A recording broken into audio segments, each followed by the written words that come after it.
Welcome to Have a Life Teaching, the podcast designed for educators who are dedicated to enhancing their teaching practice and creating a positive impact on their students' lives. In each episode, we'll dive deep into the world of education, exploring a wide range of topics related to curriculum, instruction, and assessment in K-12 schools. Together, we'll learn from the brightest minds in the education field.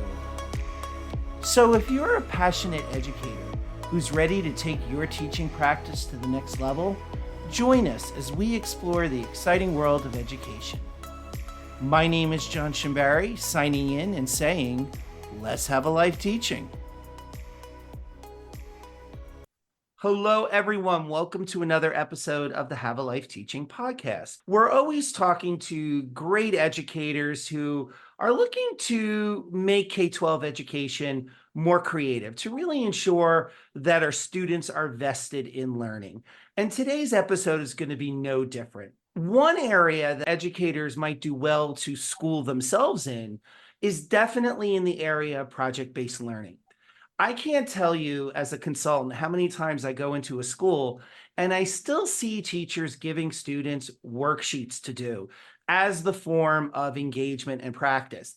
And while there's nothing wrong with giving worksheets once in a while, I'm always coaching folks to have students actually discussing the work on those worksheets using discussion protocols. That's a quick and easy fix to get more student ownership of the learning. But by no means is that the only way. And in fact, I love it when educators embrace that idea of student-to-student engagement, because then that allows me to introduce to them the concept of project-based learning. And that is what we're going to be talking about today. We're going to be talking about the benefits of project-based learning for making K-12 education come alive. And for this, I'm really excited to actually have two guests joining us tonight. Andrew Larson. He is a teacher at the Columbus Signature Academy, New Tech High School in Columbus, Indiana. He is also the author of a brand new book coming out titled Life's a Project, The 6 A's of Project-Based Learning. And we also are joined by Ryan Steuer, who is the CEO and founder of Magnify Learning and an author in his own right. He is the author of the book, PBL Simplified. So gentlemen, both of you, thank you for joining us today. Thank you for having me. It's a pleasure, John. How did project-based learning, or PBL, become an area of education that you wanted to spread the word about to other educators? I discovered project-based learning back in 2007 or so, and I made a switch. I left my traditional high school to help start the Columbus Signature Academy that you mentioned. And it's been a transformative journey in teaching and learning. And I think that I want to spread the word for two reasons. Number one, because project-based learning is challenging and there's a lot of learning. And furthermore, I wanted to write a book which would dispel some myths. And I think that project-based learning is a type of pedagogy that's worth spreading. Thank you, Andrew. Ryan? Yeah, sure, John. So I was actually an engineer with a Fortune 50 company right out of Purdue. And then I jumped ship and started teaching 8th grade English at an urban school. And I taught traditionally to start with, because that's what I knew and that's what I was good at, right? I was good at the traditional piece when I was in high school and in college, but I found that it didn't connect with my learners. It's like I didn't move from engineering to education to not connect. Like that was what I wanted to do. And project-based learning came along, and suddenly we actually started a school within a school on the southwest side of Indianapolis. And we had, with 25% of the kids, we had 8% of the discipline. We had 2% higher as far as attendance. And in an F school, we would have been a B on standardized tests. It was a complete flip. When I was teaching traditionally, I had 20% of my kids were probably getting a 40% in my class. And now suddenly everybody's doing all the work. They're showing up and generally doing what they're supposed to be doing. From that point on, I've been an advocate of PBL for sure. So now speaking about PBL, because the three of us obviously have been talking about PBL, we've been promoting PBL in our work, but for the benefit of our listeners, could we have a basic definition of what PBL is? Ryan, how about you take that one first? Sure. So I wrote the book PBL Simplified, right? So I should simplify this process and then Andrew can take it to the next level. What we're doing is we're taking an extended project time. We're going to connect it to a community partner. It's going to be in the real world. It's going to be authentic, but it's going to be rooted in the standards. Every school we've ever worked with, Magnified Learning, we're starting with the standards because that's the world we live in. But you're going to make those standards come alive. You are going to help your learners uncover those standards, is a term that Andrew likes to use. And I really appreciate that. We're not just trying to cover standards, right? We want our learners to be masters of these standards, as well as, and this is where I get really passionate, is the employability skills that they can problem solve, they can collaborate with others, they can think critically. So then we get to college or the workforce, they can be really successful. And how does that differ from the traditional model, Ryan? And then we will go to Andrew. Traditionally, you might have a project. You might do a project. So you're going to do 4 weeks of whatever your standards are. You're going to cover this unit, and then you're going to have a project at the end. And the project at the end is typically the most engaging portion of this unit. That's what siblings tell siblings about. Like, oh, it's such a great project at the end. You're going to love it. So just slog through these 3.5 weeks to get to the really cool project, right? It's like, come on, and you're pulling students along. Well, in PBL, we put the project portion right at the very beginning in what we call an entry event. So right at the very beginning, we're going to say, hey, we are going to be creating pamphlets and PSAs for parents who just found out their child has a genetic disease.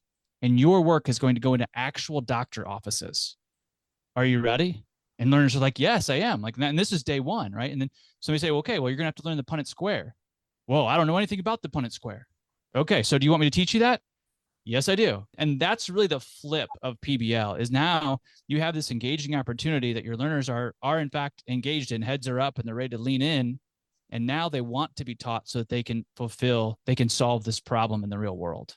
Andrew, how would you describe PBL? What's your elevator pitch? I would say, in terms of what project-based learning is, it's on some level a simulation. We're taking those facets of life that students will encounter once they leave school, and we're breaking it down for them in an authentic setting, giving them these experiences with the safety net. Ryan mentioned that we're unpacking or uncovering standards, but they are sometimes uninteresting, or at least seemingly uninteresting. So we have to find the ways that these standards matter in the world, and we have to package it in a format that is easily digestible, break it down, and guide them through this learning experience. Andrew, thank you for talking about how we really want to make those standards come alive. Now, both of you, both Andrew and Ryan, you both more or less foreshadowed my next question, which is why we should do PBL. Obviously, we really want to get beyond this worksheet mentality, drill and kill, but really excite our students about the world in which they live. There are many ways we could do that. Andrew, your book talks about the 6 A's of project-based learning. Ryan, you talk about simplifying PBL. Andrew, what are these 6 A's of project-based learning that folks should consider implementing in their teaching? First is authenticity, which Ryan mentioned. Authenticity, it looks like that there's an obvious outside relevance to the work. It's unmistakable to students that what they're doing is real because maybe the final product is going to be presented to community partners, or maybe it's going to go and be put in the hands of people that need information or that need a thing that you're producing. Or perhaps the project is taking place in such an obviously authentic setting that it's just undeniably real to kids. We're doing a mock trial right now. Our mock trial happens at the courthouse. And so even though it is a simulation of court, it's authentic by virtue of the setting. And of course, you could say the same with field research of any kind when you're out doing science or doing experiences out where it would happen beyond the doors of the classroom. Another A is adult connections. So that harkens to Ryan's reference to community partners.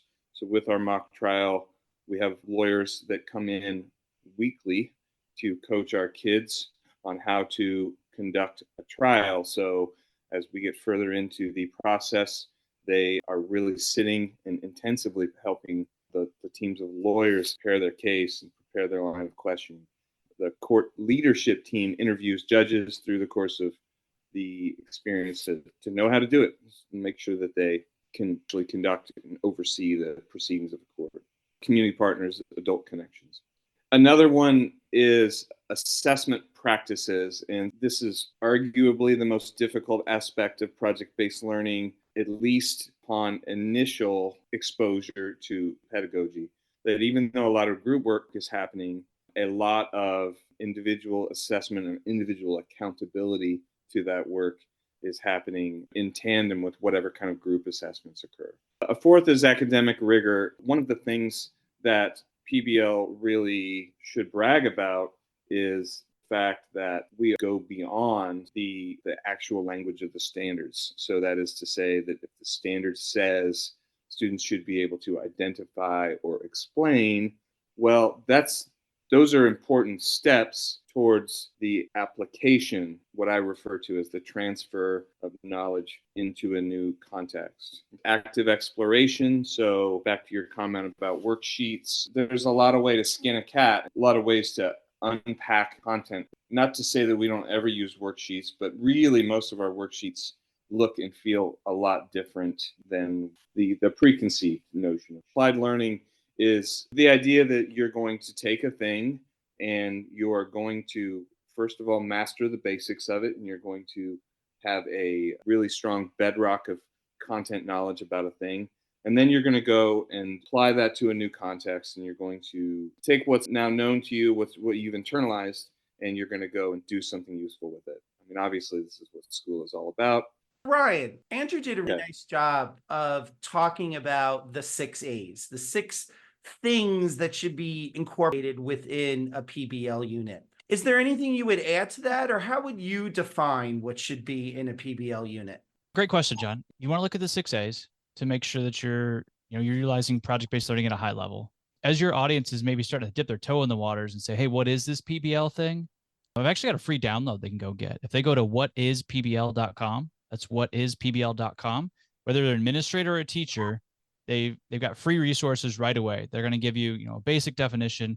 They're going to start to give you a planning form and start to figure out, what is an entry event, right? What are need to knows? What's an authentic audience mean? And some of those, we kind of call them nuts and bolts, right? The vocabulary of project-based learning. So you know why the flow is different. My book focuses on that, PBL Simplified. And you want to have Andrew's book, Life as a Project, the 6 A's, in tandem. You could go through the motions of PBL, and if you're not hitting the 6 A's, you're not really going to get the bang for your buck. You're not really going to get what you want. You go to Teachers Pay Teachers and download a PBL unit, you're going to miss all the secret sauce. I think that's how I would put those two in tandem. And Ryan, it's interesting you said that, because as both of you were talking, I agree. I think doing these 6 things and having students explore these 6 A's is really going to make their education, come alive. But you were alluding to something, Ryan. It has to be done in a systemic, purposeful way. So that way you make sure that you are hitting all of those aspects of it. Now, Ryan, I have followed your work for some time. I really like how Magnify Learning outlines or lays out how a PBL unit can look. Because when I go in and coach teachers, they often don't know what the difference is. It sounds good. They like how it sounds. They like that it could really get students excited about learning, but they're still not 100% sure how that alters their lesson planning or what the curriculum should look like. And again, I think you and Magnify Learning do a pretty nice job of outlining how teachers should prepare to deliver a PBL unit. Could you talk us through that a little bit? 1, thanks for following our work, John. Appreciate that. Always appreciate that. 2, before I do that, I would recommend, and you'll hear this in my podcast, on the PBL Simplified podcast, I always recommend a tour. Go see Andrew's school in Columbus, Indiana. Walk around, ask questions of the teachers, ask questions of the kids, ask the administrators questions.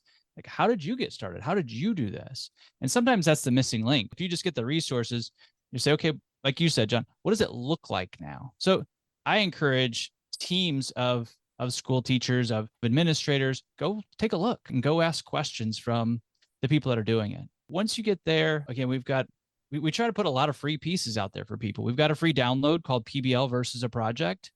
And it really helps, I think, that teacher that's ready to dip their toe in, ready to jump across the stream, say, well, here's what I was doing. I was doing a project, and now I want to do project-based learning. How is that different? And we lay that out graphically. We also do it with some standards. We take a PBL unit and we walk you through that. And we show you that you're not throwing everything out that you've ever done. Like when Andrew flipped from traditional teaching to PBL, he didn't throw all of his assessments away. He didn't throw all of his lessons away, but they are repurposed. They're in a very different specific order to bring about engagement, to make sure that we have some assessments in there that we know that our learners are in fact learning. Finding those resources on the structure is probably what we teach around Magnify Learning. Is we don't have a project library for you to go and grab one of those and then go do PBL on your own. We used to. We actually had a very robust one, and we found that schools would come and grab them and then go do it, which is fine. We share our resources liberally, but we found it led to bad PBL. A lot of PBL is a mindset shift of empowering your learners. It's a mindset shift of creating a culture that's really important. Does that answer your question, John, as far as the structures that we want teachers to have? I think it's starting, it's the first part of my question, and I'm sorry for my lack of clarity. I love how you were saying it's a mind shift, the sense that it's not the project at the end, and it's not throwing away your resources, but repurposing those resources and doing assessment in a different way. And I do hope that folks do listen to this full episode and that they do actually go and download your free resources. Because as I said, I have enjoyed using them. Could you describe what that mind shift looks like? What is the difference? Does that make sense? Yeah, I think so. For me, it's been the difference of pushing a rope versus pulling it. When I was teaching traditionally, I'm pulling my learners through, and then I'd be like, oh, well, I'm going to try to push this rope. That's not possible. But what if we get learners to move with us? What if they just start to lean in? Like we have a real world problem that they're interested, so they lean in. Now they need us to teach them something so that they can achieve this goal. And now your standards have taken center stage. Your assessments are important now, right? They're showing learning so that they can move to the next section. I think Andrew's an expert in this space, especially in the project-based learning world, of taking PBL and matching assessment to it. And I think his book does a masterful job of that. So if you have some learners that are into PBL and they get it already, they're definitely going to want to pick that up coming up here in May. And I think the shift is this. Let me give you this story. I taught eighth grade, right? So eighth graders skip class and they go hang out in the bathroom. I don't know why they do. I don't know why the bathroom's cooler than class, but it happens, right? So I was always chasing kids when I was teaching traditionally. When I started using PBL, we had a presentation day. So we had expo. Everybody was going to present throughout the day. We messed with our schedule because we knew we wanted learners to take center stage. And I had a learner come up and say, hey, Mr. Steuer, can you make copies of this for me for my presentation? I want to give it to our authentic audience so that they're ready. They know what I'm talking about. So I look at the schedule. I say, you know what, Dalton, you're like after lunch, and I've got a bunch of people right now, so I'll get to it. And he walks away dejected, right? Like he really wanted this to happen. He wants to do a great job. And probably about 20 minutes later, my principal comes down the hallway and says, hey, Mr. Steuer, here's your copies. I said, well, thank you. I appreciate that. And then I look at him, I'm like, what copies? I don't need copies. And Dalton snuck out of class.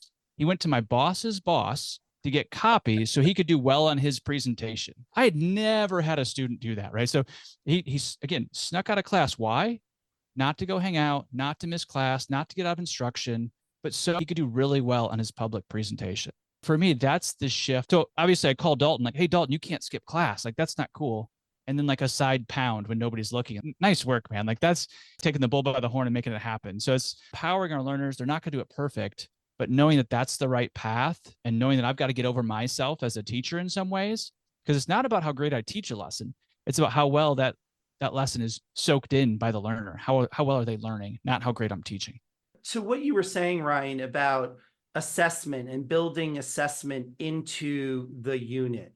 Andrew, how does assessment look different in a PBL unit versus in a traditional unit? Before I answer that, let me first answer how it's not different, because this is a major misconception about PBL, which is, first of all, that everything hinges on the success of your final presentation or product. And furthermore, it's a group project. And so that whatever grade your group gets is the grade you're going to get. So that is, to be honest, back to your original question, is why I decided to write the book. One is because I was just frankly fed up with the misconceptions that some of my students would have when they showed up at the beginning of a year, and that some of my colleagues getting onboarded had. It's like it's all about, everything hinges on whether or not you nail this presentation. I mean, certainly it can be done that way, but I don't think it's the right way to approach it. Life's a journey, not a destination. And so assessments need to happen along the way through the course of a project. And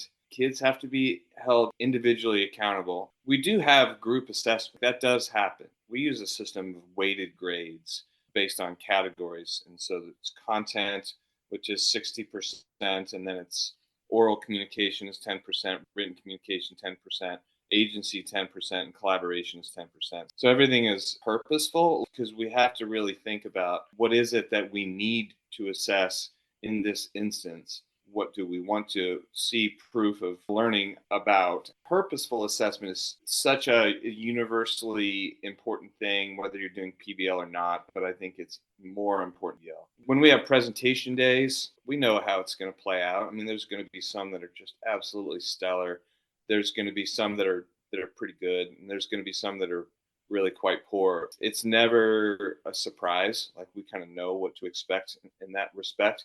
But it's also true that there are excellent looking presentations that don't have a lot of substance. There are not very pretty presentations that are incredibly creative, and maybe a kid isn't a very good speaker, but man, they know their stuff. So being able to capture what kids know in small bites and with purposeful assessments targeted at specific skills, it makes all the difference in terms of what PBL experience kids have. And that's a thing that Magnify Learning Workshop participants, they have to have that in their mind going in. It is a shift.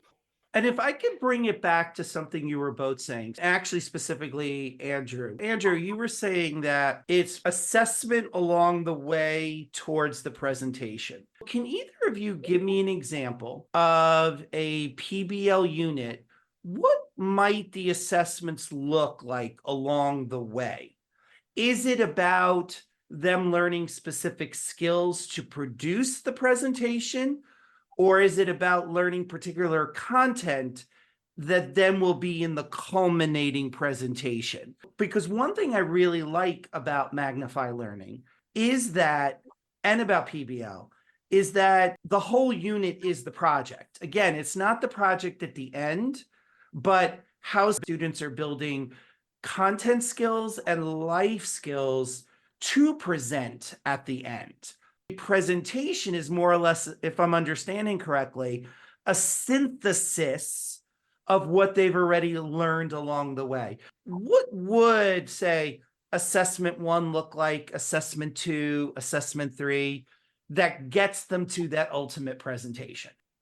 Absolutely. And first and foremost, content assessments. Yes, those can be traditional things. Those can be quizzes and very traditional types of routine assessments. That can happen for sure. In terms of progressing towards a final product, we have a lot of benchmark checks with kids and groups. At this point in the project, you should have completed a proposal. When it gets to that point, we're going to sit down, we're going to talk through your ideas, and you're going to have to defend them, and you're going to have to tell us why you chose this idea and not these other options. So incrementally moving towards a final product, a prototype presentation, things like that.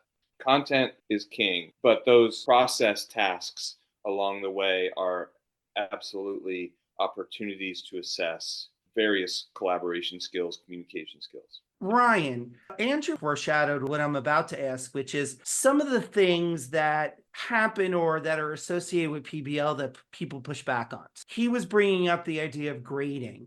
And sometimes teachers push back on PBL because they don't know how to grade individual students within a PBL unit. So that's one thing that I often hear when teachers are resistant to do PBL. Ryan, what would you say to a teacher who is concerned about grading? What does that look like in a PBL unit? When I started into project-based learning, it transformed my idea of grading just because of that. Like, you have to lean into this uncomfortable idea of what does a grade mean in my class? And I've got a chapter in my book. Andrew goes into detail too. The way I phrase it is, what does a C mean in your class? Does that mean that I know the content really well, but I didn't do any of your homework and I didn't participate in discussions? If I got an A, what does that mean? Does that mean I know a little bit of the content, but I did all of your extra credit? I spoke every time there was a discussion, and I'm a really good collaborator. What does an F mean? Does it mean that I got a 0 on something big? It really made me look at what is a content grade versus a communication grade. What is a content grade versus an agency grade? And most of the time we're lumping that together. So we say, well, what is a C? It's actually really difficult to figure that out if you've never done the work. And I don't blame anybody if they haven't done the work. I hadn't until I was kind of forced to with project-based learning. And I think it's one of the key portions that really helps some of our PBL educators. They're just phenomenal. It's because they lean into that discomfort and try to figure it out. And we know that everybody hates group work. Teachers, parents, kids hate group work because of that time when there was somebody in their group that didn't do any work and they got the A that they didn't deserve, or vice versa. Normally I get A's, I was in a bad group and I got an F. And the process that Andrew's describing of assessing throughout the PBL unit is preventing that. When we're doing high quality PBL, that's not happening. We're assessing throughout. And now our public presentation is a celebration of learning. There's still maybe there's a 10% grade around, communication skills and some of these other employability skills, but it's not that there's no way, and there shouldn't be any way in a structured PBL environment where I can flunk my English class because I had a bad group. We've had students leave our school because of poor assessment practices, and I'm not throwing anybody under the bus because I used to have poor assessment practices. So if your learners, if your listeners can't see John, I'm raising my hand too, right? Like I've been there. Yeah. Right. And it's absolutely not fair. And I have kids who will pull me off to the side and say, hey, listen, this group member is not doing anything and I'm worried about my grade. And my answer is twofold. First of all, don't be worried about your grade because your grade is your grade. And I'm going to assess you individually. I'm going to assess them individually. And there's going to be a collaboration, like we have kids self-evaluate their collaboration as a group. But anyway, the other thing that I tell them is, Ryan mentioned the final culminating product is a celebration. And that is the absolute best way to view it. Final presentation, showcase, or event should not be high stakes. We're simulating real life. And so they're going to do some public speaking, and that might be terrifying, but it's not going to tank their grade. They struggle to get their ideas out. They've already demonstrated what they know to us. And we do a big theater project, and at the end we go to a theater and the kids do their plays and invite parents. They get nervous because it's an authentic setting and their family members are there, but they're not nervous because they think they're going to have an F because of not doing well. Right. What about this issue of standards? If you go in and you're consulting and working in a school that's interested in PBL, but again, hesitant because they're very concerned about their test grades, whether those are standardized state tests or federal tests. Well, Ryan and Andrew, I can't do PBL because I have to get through the curriculum and I have to make sure my students understand these standards. What do you generally say to those folks? And how does PBL actually address those standards? Well, John, I've only been answering this question for a decade, so let me give it a shot. One, I would point to schools like we've got a model school that just went through design days. They went through Jumpstart advanced certification this year now. They went from a D to an A in their standardized tests for the state while they were going out into the community, while they were on the news because of the PBL units they were doing, because they were out in the community. They redid their playground so that it was accessible for all students, and the learners created the entire plan and then they actually implemented it. The standardized test scores are coming along with that. And if anybody will listen, I'll show them the research that shows that without PBL, skill and drill does not work because you don't have the context for those learners. Like our learners that need this the most, they need PBL because they need the additional context to the literacy skills that they're lacking, the math skills that they're lacking. But we're just skill and drilling. And if you're doing that, you're missing it. You're doing your learners a disservice. When I get that, I do say, well, we're not ready for PBL because our learners aren't ready for it yet. And it's the exact opposite. And there's research to show that, right? So I bring that out. It's the exact opposite. And even just logically, I think it makes sense, right? Like if I'm doing poorly in math or in literacy, and then you're going to give me R controlled vowels without any kind of context, what am I supposed to do with that? You're using vocabulary I don't know. You've got numbers up on the screen that I don't know, versus you've got a community partner that comes in and gives you the context of how they use this math. And now you're going to do a workshop that's under this driving question umbrella that now they have handles for it. And now they can start to learn those skills that they're lacking. Andrew, want to add to that?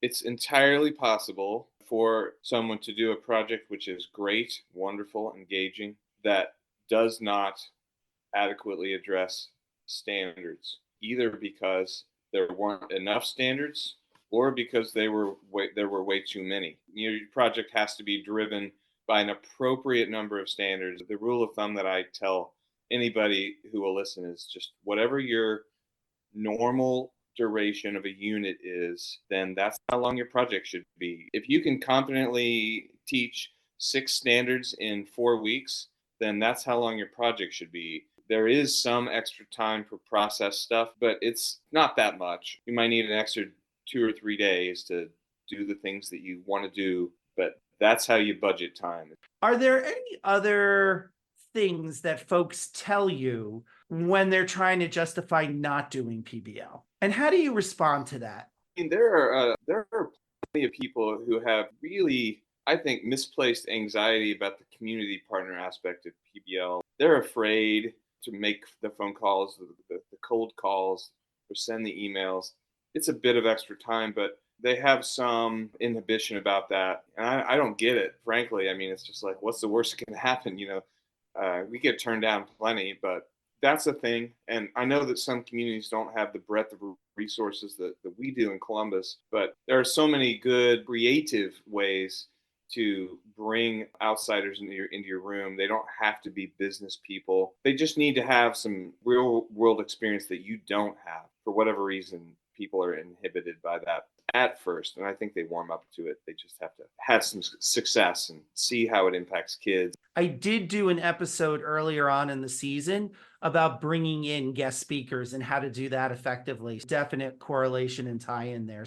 Ryan, what would you add there? I think there's a myth out there that when you're doing PBL, that somehow the students just do everything on their own. Like, so they're just learning on their own. You're just going to sit in the back and somehow have coffee and things are going to magically happen. And I think teachers instinctively know that that's impossible.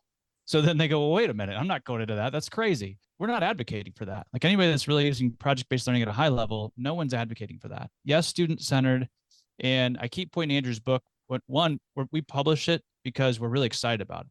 But he makes the case that the teacher, the facilitator in the classroom, is monumentally important in project-based learning. There's this phrase that kind of went around that was, you're not going to be the sage on the stage, you're going to be guide on the side. And then I heard somebody say, I like this a little better. You're the sage on the side. You're the expert. That's why you're there. You know the standards, you know best practice for assessment.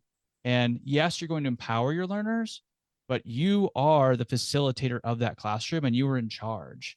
And when teachers come into day one to a 3-day workshop with us, it's usually one of their need to knows, right? Is, how do I get learners to do all of this? Or do my learners have to plan everything in a PBL? That's another one too, that the learners have to come up with everything. That's a pretty advanced move to have your learners in the mix, coming up with the community partners and their own end products. Again, I think we're going to advocate that the teacher is there as the expert, putting the standards into place, bringing in a community partner, creating this environment and culture for our learners to thrive and be empowered, but by no means are a Lord of the Flies type scenario where the students are just making everything happen. That's not happening. That makes total sense to me, Ryan. And you were saying one other thing when you were answering this, that in your workshops, folks come with questions around what they need to know.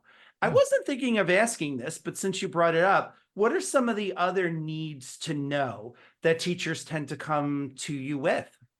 Sure. In a 3-day workshop, we actually put participants through a PBL unit. So they're actually experiencing PBL because it's different than a traditional classroom. So you need to experience what your learners are going to experience. So we actually have an entry event, then we take need to knows. And the way we set up the entry event is we show you all these great things that you can do with PBL. And oh, by the way, in 3 days, you're going to present your new PBL unit to an authentic audience. And everybody gets a little uncomfortable. And we give you a chance, which, by the way, is exactly what happens to learners in the classroom. So we want you to feel that uncomfortableness is you haven't learned those things. But it triggers this in you, this idea of, well, what do you need to know to be successful in 3 days? Okay, great. How do I get my standards in there? And Andrew kind of gave that answer, right? Like whatever was in your traditional unit, it's probably how you're going to make your PBL unit. And we just take this laundry list and then we answer them through workshops, just like we want you to do in the classroom. So some others are, how long is it going to take? How do I find the community partners? What about my evaluation with my principal? How do I teach these content standards? We get this whole laundry list. And the whole idea is we just want to bring every question out, everyone out. And then we form workshops around every one of those pieces to help them create their PBL unit. By the end, that's theirs. It's in their content level, their content area, and their grade level, specifically for them, ready to implement. Love that. It's really great when one could walk a mile in somebody else's shoes, particularly our student shoes, because then that would mean hopefully that we're planning with that knowledge in mind in an ideal world. You talked a lot about, again, a lot of those things that teachers struggle against or struggle with when it comes to PBL, but you also talked about the benefits of doing PBL and how it really makes learning come alive for our students. Is there anything we haven't talked about that you feel listeners to this podcast should know? Well, I would add on a personal note, I think I talk about it in the book, but I definitely wrote a blog once about this, just how it's changed me personally. A lot of it really can be attributed to from a fixed mindset to a growth mindset that I experienced through PBL. And the last 10 years of my life, I've tried a million things that I never would have dreamed of trying, including writing, putting myself out there. It wasn't really a thing that I did before I started doing PBL. I mean, I have just so much gratitude to my journey for that personally. And of course, so many incredible experiences with students. Ryan, what do you think? We talked about some of the nuts and bolts and some of the myths throughout this podcast episode, and appreciate the opportunity, John. You asked great questions to kind of pry in, and you didn't leave any hard questions in your pocket, right? I always appreciate that. But ultimately, one of the reasons I want you to go visit is when you go visit a PBL school, there's a passion, there's an atmosphere there that's just different. There's a camaraderie among the staff. There's a camaraderie amongst the learners that's just different. And you can feel it. When you walk into Andrew's school, it's different. And it comes back to, I think, project-based learning and this idea of culture and the intentionality that's behind it. There's a life-changing piece in here that PBLers really have and they hold to. But the other thing that I would say that I'd want your listeners to know is there's a lot of resources and training out there. Planning forums, there's trainings, district size trainings, where you can come to Indianapolis, you're going to get the same training one of a larger district might get. We've always kept that. We've always kept that place where you can come if you're a lone wolf, or maybe you've got 5 that are in, you've always got that option to find some kind of training. And I would highly recommend that. You really want to grasp the mindset from somebody who's been doing this for a while and is really entrenched in it. That's a nice thing to go out on. Gentlemen, where can people find out more about both of you and the work that you do?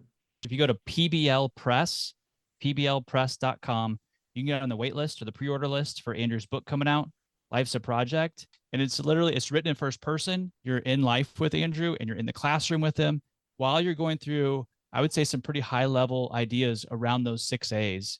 I have lots of blogs. Most of them live at Magnify Learning now through the website. I'd say the book, and I would say come see us. Come see us in Columbus, Indiana. Take Andrew up on that offer. Find a way to get to Columbus, Indiana. You can reach out to us at Magnify Learning. We're happy to set that up with you and for you. And again, any social media links, if you just put at Magnify Learning, you're going to find us Facebook, Instagram, LinkedIn. Gentlemen, it was a pleasure interviewing both of you today. Thank you so much for your time. Thanks for the opportunity, John. Thank you for listening today. I hope you got some great tips that you can bring back into your teaching. Remember, have a life teaching without sacrificing your own. Also, don't forget to subscribe and be well.